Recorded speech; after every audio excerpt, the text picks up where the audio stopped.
My dear viewers, अस्सलाम वालेकुम।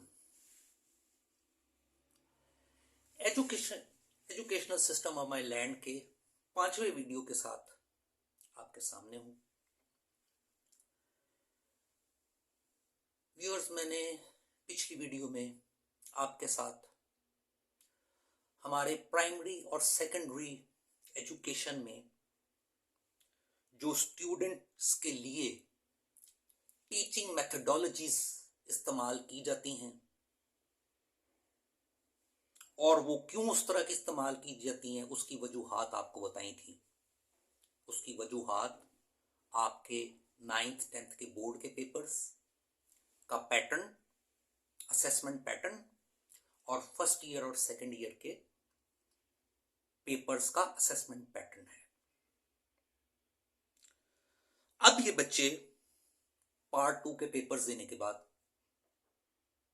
जिन्होंने तो आर्ट्स में जाना होता है, अब बल्कि आर्ट्स में तो ये जाते ही नहीं है, क्योंकि हमारी सोसाइटी में ये बात फैला दी गई है कि ये आर्ट्स के मजमून history, civics, political science, economics तो चले उसमें आ जाती है, मैं आपको बताऊं जनरल साइंस ग्रुप में आ जाती है, सोशल स्टडीज, एजुकेशन, और अगर कहीं से बीच में आ जाए इंग्लिश लिटरेचर, जिसको के कोई कॉलेज ऑफर ही नहीं कर रहा, ज्यादातर तो ऑफर ही नहीं कर रहे, फिलॉसफी, सोक्रेटिस का सब्जेक्ट, अरिस्टोटल का, प्लेटो का, ये पढ़ के क्या करने हैं? तो क्या करोगे आगे इंटर के बाद? बीए करोगे, फिर इसमें एमए करोगे फिलॉसफी में, नौकरी कहां लोगे जाके? हाँ, किसमें पढ़ने आना है फिलॉसफी? ट्यूशंस कहां से लोगे? किसने आना ट्यूशन इसकी पढ़ने? इनका तो एंट्री टेस्ट लेने की जरूरत ही नहीं है, सिवाय इंग्लिश लिटरेचर के, वो भी जीसी और एफसी में। जो आपके बाकी प्राइवेट इंस्टीट्यूशंस हैं विच आर मनी मेकर्स, उन्हें कोई मसला नहीं, वो आप वहां 500 नंबर भी लेके जाएं, वहां आपको मेडिकल में भी एडमिशन मिलेगा, इंजीनियरिंग में भी मिलेगा, तो आर्ट्स के सब्जेक्ट का तो कोई मसला ही नहीं है। आईकॉम कॉमर्स के लिए आपने जाना है, कोई एंट्री टेस्ट नहीं। आईसीएस के लिए कोई एंट्री टेस्ट की जरूरत नहीं है। आईसीएस के मैथमेटिक्स को चेक करने की जरूरत नहीं है। आईसीएस के स्टैटिस्टिक्स लेवल को चेक करने की जरूरत नहीं है, उसके इकोनॉमिक्स लेवल को चेक करने की जरूरत नहीं है। मलबा किन पे गिरेगा? जो मेडिकल कॉलेज में जाना, जिन्होंने फिजिक्स, केमिस्ट्री, मैथमेटिक्स, बायोलॉजी और अबव ऑल इंग्लिश। तो आ जाओ बेटा फिर इंग्लिश की तरफ। करेक्ट द फॉलोइंग सेंटेंसेस को ठीक करो। उसे क्या पता कि करेक्ट द फॉलोइंग सेंटेंस क्या होता है? उसे क्या पता कि सेंटेंस को ठीक कैसे करते हैं? इसमें क्या क्या चीजें होती हैं जिनको ठीक करना है? मैं 40 साल से मोटरसाइकिल चला रहा हूं, क्या मैं 40 साल में मोटरसाइकिल का सारा इंजन खोल के उसको बांधने के काबिल हो गया हूं? क्या मैं उसको अंदर से उसके कनेक्टिंग रॉड से लेके बाहर तक, उसके टापों तक उसको बंद कर लूंगा, उसको असेंबल कर लूंगा? मुझे आता है? जिसने 50 साल गाड़ी रखी है, जिसके घर में फ्रिज है, एसी है, 20-20 साल से उनको असेंबल कर लेता है, उनके फॉल्ट फाइंडिंग कर लेता है।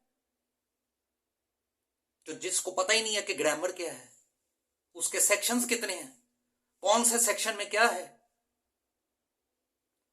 उससे काम लिया जा रहा है ग्रामेटिक फॉल्ट फाइंडिंग का। जिसको ये नहीं पता कि कॉम्पोजिशन का मतलब क्या होता है, कंपोज का मतलब क्या होता है? उससे कॉम्पोजिशन का काम लिया जा रहा है, जिसको ये नहीं पता कि कॉम्पोजिशन में क्या क्या प्रोडक्ट्स होती हैं।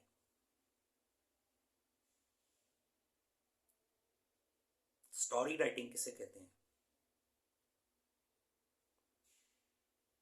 डायलॉग राइटिंग किसे कहते हैं?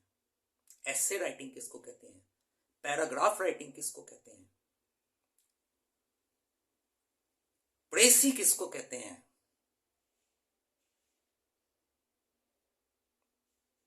ये कॉम्पोजिशन की प्रोडक्ट्स हैं। और कॉम्पोजिशन जो है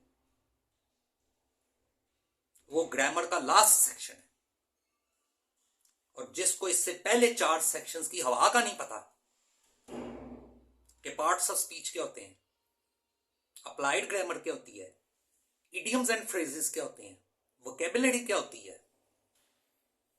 उसको कह रहे हैं कि कॉम्पोजिशन करके दिखा, स्टोरी राइटिंग करके दिखा, लेटर राइटिंग करके दिखा, एसे राइटिंग करके दिखा, पैराग्राफ राइटिंग करके दिखा, डायलॉग राइटिंग करके दिखा, एंड फाइनली प्रेसी वो करके दिखा।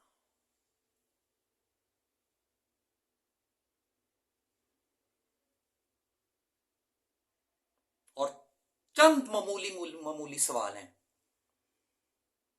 Choose the appropriate preposition, E CAT या एम कैट के सवाल में, उसमें सारे सवाल ही हैं ग्रामर से रिलेटेड, बल्कि उसमें कॉम्पोजिशन तो है ही नहीं, उसमें सारे सवालात निकालने आप उसकी ई कैट की बुक लेकर आए, जो कि मॉडल पेपर्स हैं, उनमें चेक करें, वो सारे ग्रामर से रिलेटेड है, करेक्शन से रिलेटेड है। जिसने पंक्चुएशन कभी की ही नहीं, उसको क्या पता कि इस ग्रुप ऑफ वर्ड्स की पंक्चुएशन करने का यहाँ पे उसमें फॉल्ट डाला गया, इसकी पंक्चुएशन नहीं की गई और आपने इसकी पंक्चुएशन करनी है। वो वही बैठा सोचता रहेगा कि मैंने करना क्या इसका।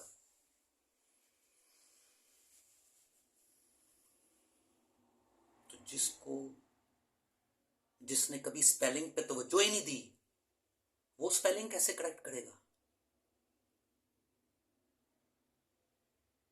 और जिसने कभी ग्रामर के रूल्स ही नहीं पढ़े, जिसने कभी कैपिटलाइजेशन ही नहीं पढ़ी कि कैपिटलाइजेशन कैसे की जाती है वर्ड्स की, तो अगर उसमें कैपिटलाइजेशन करने वाला काम हुआ तो वो कहां से करेगा? और एक और बहुत बड़ी बात आपको बता दूं, मार्किंग स्कीम आपके बोर्ड के पेपर्स की। मेरे पास एक बार 10th के पेपर्स आए चेक होने के लिए, मेरे एक मिलने वाले थे, उनके पास बहुत ज्यादा काम आ गया। उन्होंने कहा तो फिर साहब ये जरा 10th के पेपर हैं, चेक करने हैं, तो आपको 20 रुपये या 25 रुपये उस वक्त रेट था, आपको फी पेपर देंगे। हाँ, एक बात ज़हन में रखिएगा, एक सेंटेंस में 4 ग्रामेटिक गलतियों की इजाजत है। गलतियां नहीं चेक करनी। जिस तरह आप एक एक बात पे इस एकेडमी में रोकते हैं ना बच्चों को कि आपने फुल स्टॉप नहीं डाला, क्लोज नहीं किया ग्रुप ऑफ वर्ड्स को, आपने एक्सक्लेमेशन मार्क नहीं डाला, क्लोज नहीं किया सेंटेंस को, आपने यहां इस वर्ड की कैपिटलाइजेशन नहीं की, ये फॉल्ट आ गया। ये मैं आपको मोटी मोटी बातें बता रहा हूं। जो ग्रामर का सिंटैक्स है उसको तो आप छोड़ दें कि पार्ट्स ऑफ स्पीच की प्लेसमेंट कैसे की जाती है, ये चीजें नहीं आपने चेक करनी। मैंने कहा जी इसको उठाएं और ले जाएं यहां से, ये गुनाह मैंने अपने सर नहीं लेना। तो आप ये देखें कि जिन बच्चों को आज तक ये महसूस ही नहीं हो सका, वो सारे के सारे यार, मैं ये नहीं कहता कि सारे बच्चों की जो एरर्स हैं वो एक जैसे होंगे, मैं ये नहीं कहता, किसी ने कुछ ठीक भी किया होगा, अच्छा भी किया होगा, मगर जब आप के जिनके एरर्स कमिट हुए हैं वो भी नहीं आप होल्ड ऑन करेंगे, वो भी नहीं आप पॉइंट आउट करेंगे, उनको भी आप होल्ड ऑन नहीं करेंगे, तो वो जेन में ये रखेंगे मैंने तो जिंदगी में कभी कोई गलती की नहीं है। मैंने तो अपनी पहली जमात से लेके 12वीं जमात तक कभी कोई गलती नहीं की। मुझे मेरी प्रमोशन को तो कभी होल्ड ऑन ही नहीं किया गया। मैं तो अलामा हूं। मुझे तो कभी किसी ने मेरा पेपर ही नहीं पकड़ के मुझे बताया कि तुमने इस जगह पे ये फॉल्ट की, इस जगह पे ये फॉल्ट की। मेरे साथ तो मेरे एग्जामिनेशन के बाद कभी किसी टीचर ने ये डिस्कस ही नहीं किया बैठ के कि चलो भी आपने 100 में से इतने नंबर ले लिए हैं, मगर ये आपकी गलती है, ये आइंदा रिपीट नहीं होनी चाहिए। तो मुझे ये बताएं कि जो बच्चा 12 सालों का इस बात का आदी हो चुका है कि मैं फ्लॉलेस हूं, मैं तो कभी गलती नहीं की, तो उसके आगे क्या यूनिवर्सिटीज वाले गलतियां रखेंगे? उसकी निकाल के उसके कीड़े निकालेंगे उसके काम में से? कभी नहीं। वो क्या कर रहे हैं, उन्होंने टेक्स्ट बुक्स के नोट्स बना लिए, हाईली सब स्टैंडर्ड। वो क्या आपको करते हैं, जदीद तरीके के तहत पहले फोटोकॉपीज देते थे, अब वो आपको नोट्स व्हाट्सएप कर रहे हैं। बस किसी तरीके से जैसा मर्जी हो सके उनको रटा लगा के तो अटेम्प्ट कर रहे हैं। Checking no problem. 6 lakh 7 lakh 8 lakh में यहां पे हो रहा कोर्स, 10 लाख में हो जाएगा। मुख्तलिफ किस्म के ऑनर्स हो रहे हैं, प्राइवेट यूनिवर्सिटीज हैं, तो आप करें, कोई मसला नहीं। आपको किसने चेक करना है? इसलिए कि वो खुद अब अपने पेपर्स बना रहे हैं और अपनी डिग्रीज इशू कर रहे हैं। No problem. 8 सेमेस्टर है, फीस टाइम पे आनी चाहिए हर सेमेस्टर की। लैंग्वेज नहीं आती, कोई मसला नहीं, चेकिंग नो प्रॉब्लम। ये माइनर मिस्टेक्स हैं सारी, इनको नहीं होल्ड ऑन करना, इतनी सख्ती नहीं करनी।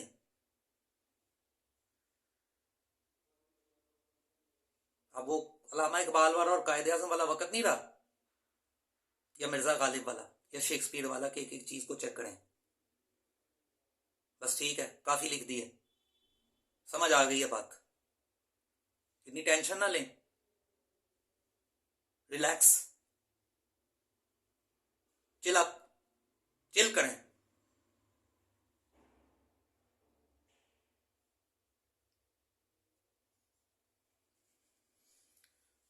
और इसको कंपेयर करें आप कभी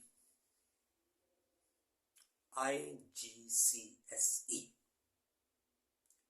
international general certificate of secondary education से, जिसको कि पहले O लेवल कहते थे। उनकी असेसमेंट चेक करें O लेवल की, और वो भी डिफरेंट रीजन्स के लिए, डिफरेंट रीजन्स के लिए।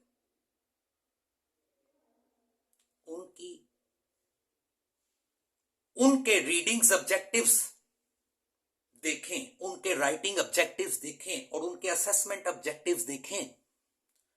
हमारे बोर्ड्स और यूनिवर्सिटी में कभी हमें यह बताया गया कि रीडिंग का ऑब्जेक्टिव क्या होता है, राइटिंग का ऑब्जेक्टिव क्या होते हैं, असेसमेंट के ऑब्जेक्टिव्स क्या हैं आपकी असेसमेंट करने के, और मार्किंग स्कीम क्या होती है,